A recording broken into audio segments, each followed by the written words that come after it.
that's another interesting story. So I was not in my PhD program at the time, but I was teaching full time for the department at the University of Missouri. And I got a phone call one day from randomly from a colleague that I didn't know out of the School of Health Professions. And she said, your former admin assistant who now works in our department said I should reach out to you and talk to you about my research interests. Would you like to have lunch? And I'm like, sure, because my other story that my dad gave me advice on was you never know what's behind those doors. So anytime an opportunity presents itself, say yes, because you don't know until you open that door. So I was like, sure, let's have lunch. Worst thing that it comes out of it is that I got a lunch and there was nothing else, right? So when I met her, she had been on a curriculum committee for our undergraduate curriculum and saw our department and didn't know that we existed as a department, which often happens with most of other peer institutions.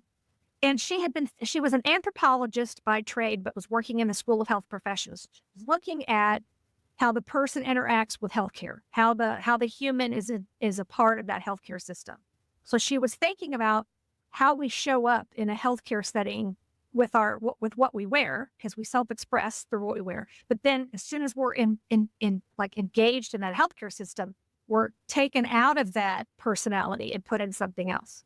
So we started brainstorming, really kind of connected, like as a good peer-to-peer connection, and decided we were going to do this research on RFID, radio frequency identification device tracking for people who have dementia and people along the autism spectrum, because they have a tendency to wander, and there's a higher rate of drowning among people with autism. They're for whatever reason attracted to bodies of water, so their rates of drowning are higher because they'll fall into the water or whatever. So we were thinking, oh, this would be a great solution to a problem that parents and caregivers have.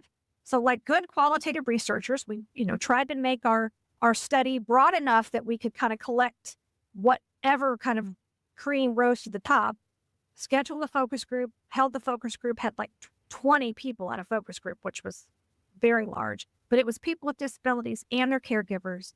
And we're pitching them, our idea basically, and asking them about RFID technology. And they're very quiet, kind of, hesitant. And then finally, one of the participants said, your idea is great, but I can't even find a pair of pants that I can wear to work.